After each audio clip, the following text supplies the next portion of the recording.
Hello friends, నమస్తే. ఈరోజు మన స్పెషల్ రెసిపీ చింతకాయ పప్పు. చాలా టేస్టీగా ఉంటుంది. పప్పు ఇష్టమైన వాళ్ళకి ఈ రెసిపీ తప్పకుండా నచ్చుతుంది.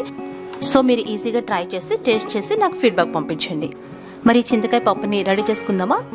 ముందుగా మనం ఒక 50 గ్రాముల కందిపప్పుని తీసుకోవాలి. అంటే ఒక చిన్న కప్పుతో తీసుకొని శుభ్రంగా కడిగేసి దాన్ని 3 వంతుల నీళ్లు పోసి నానబెట్టుకోవాలి. ఒక 10-15 నిమిషాలు నానబెట్టాలి.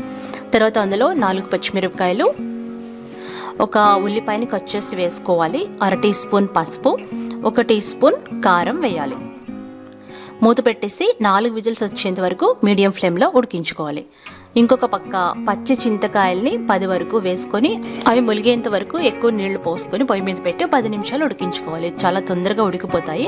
ఒకవేళ ఉడికినప్పుడు నీళ్లు ఎగిరిపోతే మళ్ళా నీళ్లు పోసుకోవచ్చు. అలా బాగా ఉడికిన చింతకాయల్ని ఈ విధంగా మ్యాష్ చేసుకోవాలి. చింతకాయ రసాన్ని ఇలా తీసుకోవాలన్నమాట. ఇప్పుడు మనం ఉడికించి పెట్టుకున్న పప్పులో తగినంత ఉప్పు వేసుకొని మ్యాష్ చేసుకోవాలి. పప్పు గుత్తితో ఇలా మెదుపుకుంటే చక్కగా పప్పు నలిగిపోతుంది.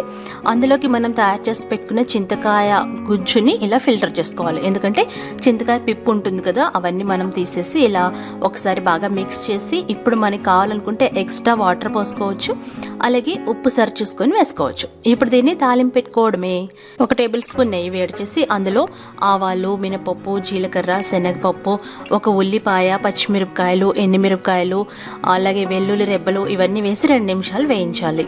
ఉల్లిపాయలు వేగిన తర్వాత 1 రెబ్బ కరివేపాకు వేసి మరి కాసేపు వేయించాలి. ఉల్లిపాయలు కొంచెం కలర్ మారాలన్నమాట, అంతవరకు వేపాలి. ఇప్పుడు అందులో చిటికెడు ఇంగువ వేసుకోవాలి. ఇంగువ ఆప్షనల్ అండి, మీకు ఇష్టం లేకపోతే వేయాల్సిన అవసరం లేదు. ఇప్పుడు ఈ పప్పు బాగా వేగిన తర్వాత రెడీ చేసి పెట్టుకున్న పప్పుని ఇందులో వేసుకోండి. పప్పు వేసిన తర్వాత కొద్దిగా కొత్తిమీర చల్లుకొని 2-3 నిమిషాలు ఉడికించుకొని వేడివేడి అన్నంతో సర్వ్ చేసుకుంటే సూపర్ టేస్టీగా ఉంటుంది. దీనికి మంచి జోడి ఏంటంటే మినప వడియాలు వేసుకోండి, చాలా బాగుంటుంది. ఈ శనివారం ఈ రెసిపీ ట్రై చేయండి. మరి మీకు నచ్చితే లైక్ చేయండి, షేర్ చేయండి, కామెంట్ చేయండి. బాయ్.